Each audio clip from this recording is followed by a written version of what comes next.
Sylvester Stallone. What if the thing that was supposed to break you at birth ended up being the very thing that made you legendary? Think about that for a second. Most of us struggle with rejection, self-doubt, poverty, and we fold. We take the easier path. We tell ourselves the dream wasn't really ours to begin with. But what if you had nerve damage from the moment you entered this world? What if your face, your voice, and your entire presence told the world you didn't belong, before you even had a chance to speak? That's the real story of Sylvester Stallone. Not the movie posters, not the training montages. The actual man. The one who bled long before any camera was rolling. Now a lot of people think they know Stallone. They've seen Rocky. They've seen Rambo. They think they understand what he represents. But here's what most people miss. The image of toughness he gave the world wasn't manufactured in a Hollywood gym. It was forged in real suffering. The kind that starts before you even take your first breath. On July 6, 1946, in the heart of Hell's Kitchen, New York, Sylvester Gardenzio Stallone was born. And the delivery did not go smoothly. Doctors had to use metal forceps to bring him into the world, and in doing so, they accidentally severed a facial nerve. The left side of his face was permanently affected. Drooping lip, slurred speech, that thick, heavy voice that millions would one day recognize instantly. But as a child, that voice wasn't iconic. It was ammunition for every cruel kid on the playground. Imagine being 6 years old and already feeling like the world marked you as different. Not just different, lesser. Kids don't need a reason to be cruel, and he gave them one without trying. The slow speech, the crooked smile, the way words came out, like they were pushing through mud. Adults who should have known better dismissed him. Teachers underestimated him, and the children around him did what children do. They laughed. But here's what pain does to certain kinds of people. It doesn't hollow them out. It builds something inside them, something quiet and stubborn and relentless. Stallone didn't crumble in those early years. He retreated inward. He found cheap, dark movie theaters and sat there for hours, watching men on screen command rooms without needing a perfect face or a polished voice. Those flickering images became his education, his fuel, his proof that it was possible. Home wasn't much of a sanctuary either. A fractured household, tension in every room, time spent in foster care and boarding homes. He never really knew where he belonged. That feeling, the deep bone-level ache of being unwanted, doesn't just go away when you grow up. It follows you. It whispers to you at 3 in the morning, when the world is quiet. But Stallone did something with that whisper. He turned it into motivation. He started lifting weights as a teenager. Not because someone told him to, because the weight didn't judge him. Iron doesn't care about your face or your voice. You either move it or you don't. And in those makeshift basement gyms that smelled like rust and old sweat, he was building more than muscle. He was building a version of himself the world hadn't seen yet.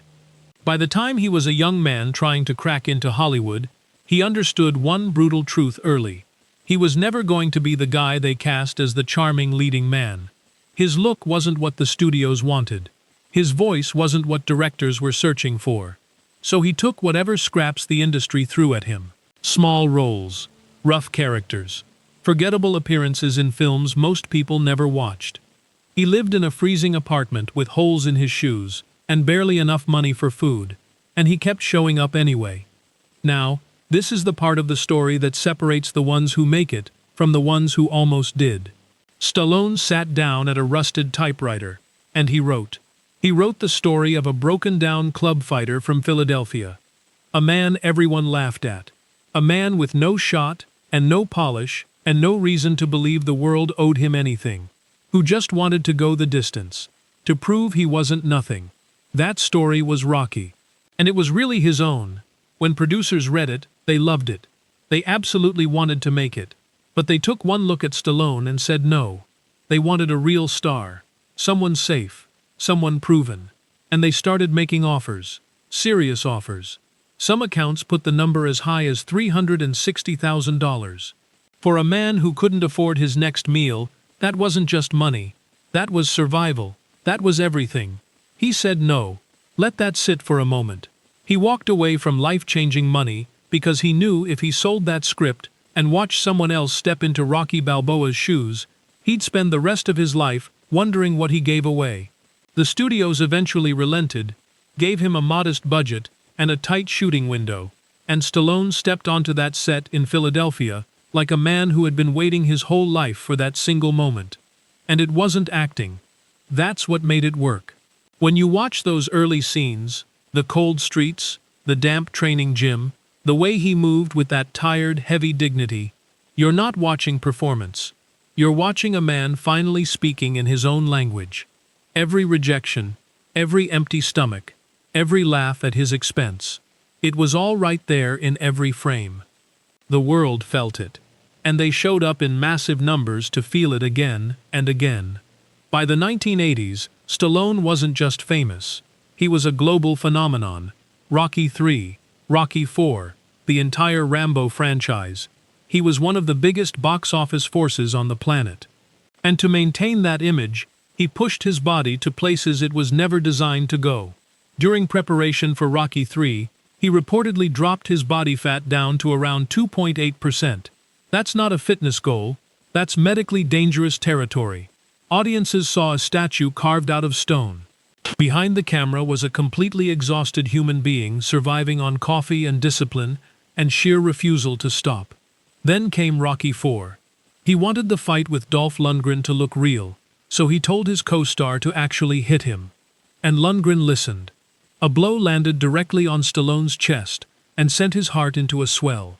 His blood pressure reportedly hit 260. He was airlifted from the set in Canada to intensive care in California, where he spent 4 days being monitored by doctors. 4 days. For a movie scene. That's how far he was willing to go to give audiences something authentic. But here's what nobody talks about.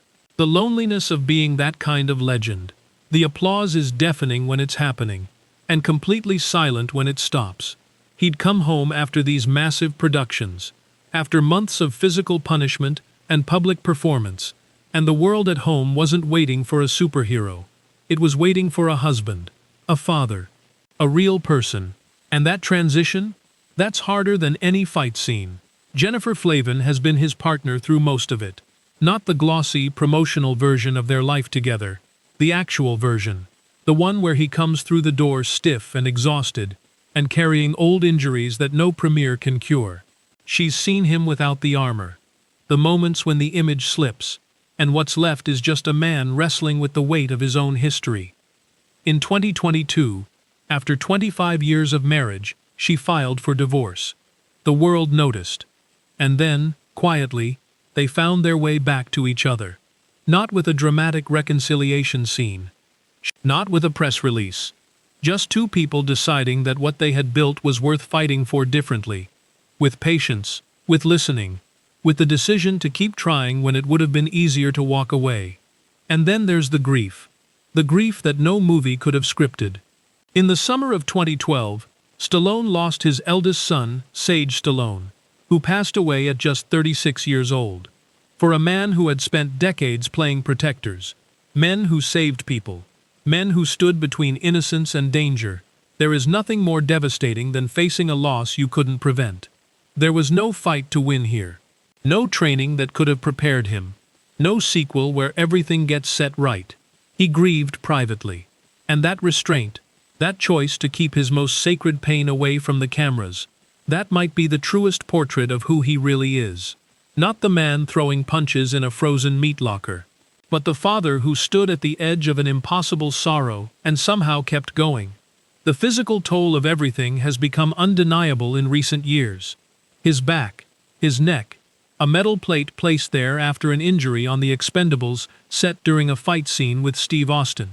Spinal fusions, multiple surgeries. A 2025 report even noted him needing a cane at a public appearance. For the man whose image once defined physical invincibility, that's a specific kind of reckoning to face publicly. But here's what's remarkable. He doesn't hide it. He doesn't pretend. He shows up, slower than before, more careful in how he moves, carrying the full weight of a career that took everything he was willing to give. And there's a quiet dignity in that. A kind of honesty that his action heroes never had to perform. because those characters were always winning. Stallone the man is doing something harder. He's aging. He's reconciling. He's learning to exist in a body that kept every receipt from every stunt, every brutal training session, every time he refused to let a stunt double take the hit for him. His skeleton is a physical record of his artistic commitment, and every stiff morning when he gets out of bed is proof that the entertainment the world enjoyed came with a price he's still paying. Now, in this quieter chapter, the hustle looks different. Projects like Tulsa King show a man who has stopped trying to compete with younger, louder stars. He's using his age now. The weight of his years is the performance, and audiences can feel the difference between a man pretending to be weathered and a man who actually is. He stopped running from the ghost of Rocky Balboa. He stopped feeling overshadowed by Rambo. Those weren't cages, they were chapters. And he's finally comfortable turning the page. He wakes up now without having to be a machine. He creates, he writes, he moves at a pace his body can actually sustain. The wealth he built over decades gives him something money couldn't buy when he was broke and hungry: the freedom to stop performing and start living. And when he looks in the mirror now, he doesn't see the man from the posters. He sees someone who started with a forceps mark on his face and a crooked voice in a city that had no room for him. Someone who said no to $360,000 because he knew his soul was worth more. Someone who built a legacy not just on screen, but in the private, unfilmed moments of survival, grief, love, and endurance. The real fight, the one that was never on any poster, was always about becoming himself, fully, without apology. After years of performing invincibility, the bravest thing he ever did was allow himself to be human. That's the story nobody fully tells, but it's the one worth remembering. If this moved you even a little, leave a like. Not for the movies, not for the muscles, but for the man who showed all of us that being knocked down doesn't disqualify you. It just means the story isn't over yet.